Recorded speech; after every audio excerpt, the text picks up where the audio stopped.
हमारा solar system में एक से एक भयानक जगह है जहां ज्वालामुखियों से भरी दुनिया 1500 मील प्रति घंटे की रफ्तार से चलने वाली हवाएं, एसिड के बादल और गर्मा गर्म उबलते हुए बहती नदियों। क्या हम कभी इन ग्रहों में रह सकते हैं? अगर पृथ्वी पे कोई खतरा आ जाए तो हम सब कहां जाएंगे? इसीलिए हमें जरूरत है ब्रह्मांड में कुछ ऐसे ग्रह ढूंढने की जहां हम रह सकें। तो चलिए चलते हैं, अपना बोरिया बिस्तर समेटकर और कोशिश करते हैं कुछ ऐसे प्लेनेट खोजने की जहां हम रह सकें। हमें सबसे पहले एक ऐसे एक्सोप्लैनेट की खोज करनी होगी जो हमारी पृथ्वी की तरह एक हैबिटेबल जोन में हो, और इसके लिए हम अपने सोलर सिस्टम से बाहर जा रहे हैं और हमारा इंतजार कर रहा है। धरती के सबसे करीब मौजूद एक एक्सोप्लैनेट हम आ चुके हैं। अल्फा सेंटोरी सिस्टम में हमारी पृथ्वी से सबसे करीब 4.2 प्रकाश वर्ष दूर यहां मौजूद है। प्रकृति का एक गजब चमत्कार, एक ट्रिपल स्टार सिस्टम जहां एक tiny red dwarf star Proxima Centauri हमारे सूरज जैसे दो जुड़वां सितारों अल्फा सेंटोरी ए और बी के चारों ओर घूम रहा है। चलिए थोड़ा इसके पास चलते हैं। इसके चारों ओर दो बड़ी बड़ी डस्ट बेल्ट हैं जो इस स्टार के चारों ओर घूम रही हैं, और चलते चलते हम पहुंच चुके हैं इस स्टार के पास। और यहां हमें दिखाई देता है कि इस सितारे की गोद में छुपा है एक पृथ्वी जैसा ग्रह यानी प्रॉक्सिमा सेंटोरी बी। चलिए दोस्तों, इसे थोड़ा करीब से जानते हैं। इस ग्रह का मास लगभग पृथ्वी के जितना है और हैबिटेबल जोन में घूम रहा है। यहां पृथ्वी की तरह आसमान में बादल, जमीन पर नदियां और सागर हो सकते हैं। इसकी सरफेस पर उतरकर हमें काफी सुंदर नजारा देखने को मिलता है। इसके आसमान में मौजूद है 3 सूरज, और रात होते ही हमारा सूरज कुछ ऐसा दिखाई दे रहा है। तो दोस्तों सोचिए कितना अच्छा होगा यहां पर रहना, कितना मजा आएगा हमें इस ग्रह पर रहने में। लेकिन यहां एक बहुत बड़ी दिक्कत है। इस ग्रह के लाल बोने तारे से निकलने वाली रेडिएशन एक साथ यहां मौजूद लाइफ को एक ही बार में खत्म कर सकती है। यह तारा काफी आक्रामक है। अगर हम यहां रहने लग जाए तो इस लाल तारे की आग हमें पलक झपकते ही जला सकती है। पृथ्वी जैसे दूसरे ग्रह को ढूंढने के लिए चलिए अपनी स्पेसशिप को मोड़ते हैं और कहीं और चलते हैं। अंतरिक्ष में चलते चलते हमें काफी समय बीत गया है। और ये क्या 7 प्लेनेट, और ये तो ट्रैपिस्ट 1 सिस्टम है दोस्तों। ये सभी पृथ्वी के साइज प्लेनेट अपने तारों के चारों ओर इतना क्लोजली ऑर्बिट करते हैं कि सारे प्लेनेट मरकरी यानी बुध के ऑर्बिट में फिट हो जाएंगे। इन सब में अंदरूनी 2 प्लैनेट्स वीनस ग्रह की तरह हैं, गर्मा गर्म उबलते हुए और घने बादलों से घिरे हुए। और सबसे बाहरी प्लेनेट ट्रैपिस्ट 1H पृथ्वी के नॉर्थ पोल यानी अंटार्कटिका के जितना ठंडा है। लेकिन दोस्तों, इन 7 प्लेनेट्स के बीच मौजूद 4 ग्रह इस सितारे के हैबिटेबल जोन में घूम रहे हैं, यानी ये चारों हमारे पृथ्वी के जैसे हो सकते हैं। ये चारों प्लेनेट पृथ्वी से काफी ज्यादा पुराने हैं।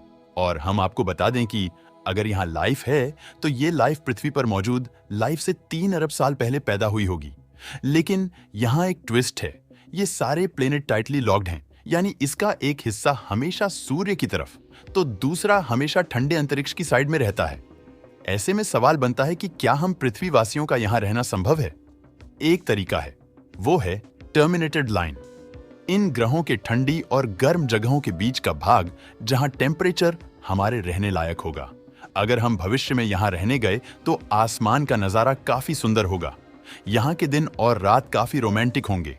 अब चलिए थोड़ा और आगे चलकर घूमते हुए कुछ और अतरंगी पृथ्वियों को ढूंढते हैं। अंतरिक्ष के इस कॉस्मिक हाईवे पर चलते चलते हम काफी दूर आ चुके हैं। पृथ्वी से 489 प्रकाश वर्ष दूर ये हैं कैरेट 7b। ये ग्रह पृथ्वी से 4 गुना बड़ा है और ये अपने सितारों के चारों ओर घूमने में सिर्फ 20 घंटे का समय लेता है, यानी यहाँ का 1 साल 20 घंटे का ही होगा। ये ग्रह भी अपने सितारे से टाइटली लॉक्ड है, जिस वजह से इसके एक तरफ का तापमान 2600 डिग्री सेल्सियस है। और अगर हम अंदर चले तो यहाँ हमें कई बादल दिखाई दे रहे हैं। ये बादल पत्थर का पिघला हुआ रूप है। इस ग्रह के तापमान की वजह से यहाँ के पत्थर भाप बनकर इन बादलों का निर्माण करते हैं। लेकिन जैसे ही हम इस ग्रह के दूसरे हिस्से में चलते हैं, जहाँ का टेम्परेचर 1900 डिग्री सेल्सियस है, और थोड़ा नीचे जाने पर हम देखते हैं कि यहाँ तो पत्थरों की बारिश हो रही है। ये बारिश उन्हीं पत्थरों के बादलों से हो रही है।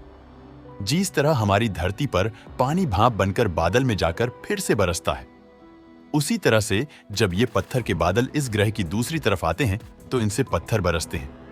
दोस्तों, क्या आपको नहीं लगता कि ये सच में कोई नरक है? हमारी स्पेसशिप इस नरक में ज्यादा देर नहीं टिक पाएगी। चलिए अब हमारा यहां से जाना ही ठीक होगा।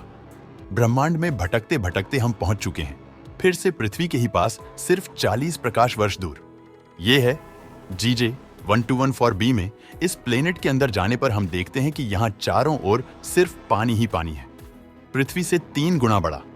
ये प्लेनेट पूरी तरह से पानी से लबालब भरा है।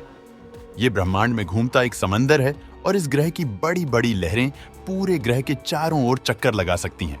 लेकिन दोस्तों, पानी से भरे इस ग्रह की ओर गहराई में जाने पर हमें यहाँ एक बर्फीली सतह भी मिलती है। ये एक ऐसी बर्फ है जो पृथ्वी पर पाई जाने वाली बर्फ से अलग है।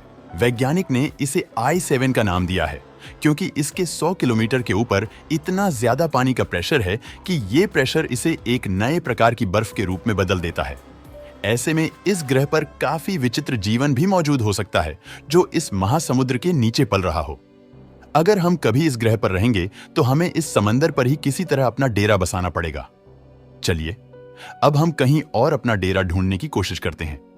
दोस्तों, हम पहुंच चुके हैं पृथ्वी से 65 प्रकाश वर्ष दूर, यानी प्लेनेट HD 1897773b के पास। यह ब्रह्मांड का काफी सुंदर ग्रह है। इस ग्रह की सुंदरता को हम कई घंटों तक निहार सकते हैं। चलिए इस सुंदर से ग्रह के अंदर के नजारे को भी थोड़ा देख लेते हैं।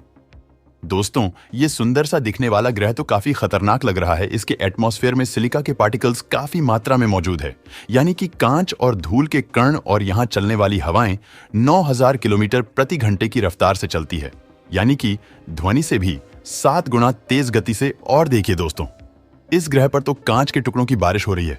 क्या ऐसे किसी भी ग्रह पर लाइफ पॉसिबल हो सकती है? दोस्तों, आपको ये यात्रा कैसी लगी हमें कमेंट करके जरूर बताना।